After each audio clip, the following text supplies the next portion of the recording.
SSC, RRB, PSC തുടങ്ങിയ മത്സര പരീക്ഷകൾക്ക് ഉപയോഗപ്രദമാകുന്ന കുറച്ച് കറണ്ട് അഫയേഴ്സ് പരിചയപ്പെടാം. ഇന്ന് നമ്മൾ നോക്കാൻ പോകുന്നത് മെയ് 24 തീയതിയിലെ കറണ്ട് അഫയേഴ്സ് ആണ്. ഇന്ത്യയിലുടനീളം 100 ഇൻഡസ്ട്രിയൽ പാർക്കുകൾ നിർമ്മിക്കാൻ കേന്ദ്ര സർക്കാർ ആരംഭിച്ച പദ്ധതി ഏതാണ്? ഭവ്യ, ഭാരത് ഔദ്യോഗിക വികാസ് യോജന. ലക്ഷ്യം ഉൽപ്പാദനം കൂട്ടാനും കൂടുതൽ ജോലി സാധ്യതകൾ ഉറപ്പാക്കാനുമായി 100 പുതിയ പ്ലഗ് ആൻഡ് പ്ലേ പാർക്കുകൾ നിർമ്മിക്കുക.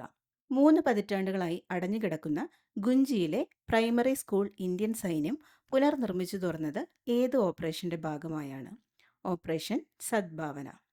ഇന്ത്യ ചൈന അതിർത്തിയോട് ചേർന്നുള്ള ഉത്തരാഖണ്ഡിലെ ഗുഞ്ചി എന്ന അതിർത്തി ഗ്രാമത്തിലാണ് ഈ സ്കൂൾ. കഠിനമായ മഞ്ഞും തണുപ്പും കാരണം 1991 പൂട്ടിപ്പോയതാണ് ഈ സ്കൂൾ. കഴിഞ്ഞ 30 വർഷമായി ഇത് അടഞ്ഞുകിടക്കുകയായിരുന്നു. അതിർത്തിയിലെ സാധാരണ ജനങ്ങളെ സഹായിക്കാനായി ഇന്ത്യൻ സൈന്യം നടത്തുന്ന ഓപ്പറേഷൻ സദ്ഭാവന എന്ന നല്ലൊരു പദ്ധതിയുടെ ഭാഗമായാണ് ഈ സ്കൂൾ വീണ്ടും തുറന്നത്. ഇന്ത്യൻ വ്യോമസേനയുടെ ഏരിയൽ അംബാസഡർ എന്നറിയപ്പെടുന്നതും ഏഷ്യയിലെ ഏക നയൻ ക്രാഫ്റ്റ് ഫോർമേഷൻ എയറോബാറ്റിക് സംഘവുമായ ടീം ഏതാണ്? Suryakiran aerobatic team. ഇന്ത്യൻ വ്യോമസേനയുടെ അത്ഭുതകരമായ ആകാശ അഭ്യാസ പ്രകടനങ്ങൾ നടത്തുന്ന പൈലറ്റുമാരുടെ സംഘമാണ് സൂര്യകിരൺ. ഇവരെ ഇന്ത്യയുടെ ആകാശ പ്രതിനിധി എന്ന് വിളിക്കുന്നു. ഒരേ സമയം 9 വിമാനങ്ങൾ ഒരുമിച്ച് പറത്തിക്കൊണ്ടാണ് ഇവർ ആകാശത്ത് വിസ്മയം തീർക്കുന്നത്.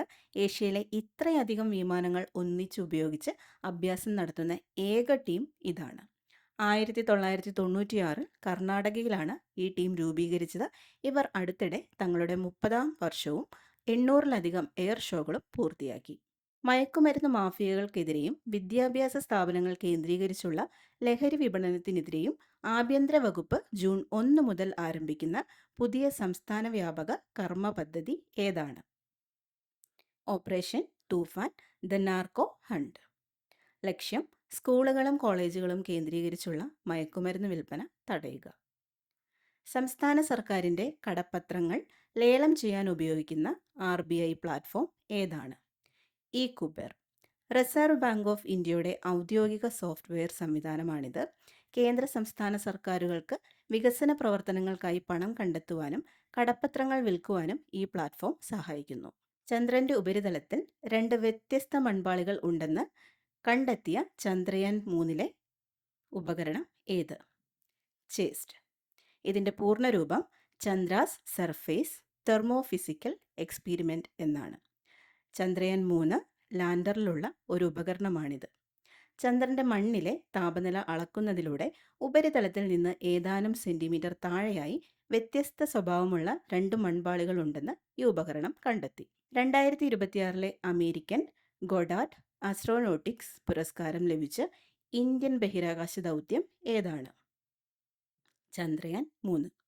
ചന്ദ്രന്റെ ദക്ഷിണ ധ്രുവത്തിൽ വിജയകരമായി പേടകമിറക്കിയ ചരിത്ര നേട്ടത്തിനാണ് ISROയുടെ ചന്ദ്രയാൻ 3 ദൗത്യത്തിന് ഈ അവാർഡ് ലഭിച്ചത്. 2023 ഓഗസ്റ്റ് 23-നാണ് ചന്ദ്രയാൻ 3 ചന്ദ്രനിൽ ലാൻഡ് ചെയ്തത്. കേരള മുഖ്യമന്ത്രിയുടെ പുതിയ സെക്രട്ടറിയായി നിയമിതനായത് ആരാണ്? Doctor Rathan U Kelkar. Kerala election chief ആയിരുന്ന ഡോക്ടർ രത്തൻ യു കേൽക്കർ IASനെ മുഖ്യമന്ത്രിയുടെ സെക്രട്ടറിയായി നിയമിച്ചു. ഇതുപോലുള്ള കറണ്ട് അഫയേഴ്സിനായി ചാനൽ ഫോളോ ചെയ്യുക. Thank U.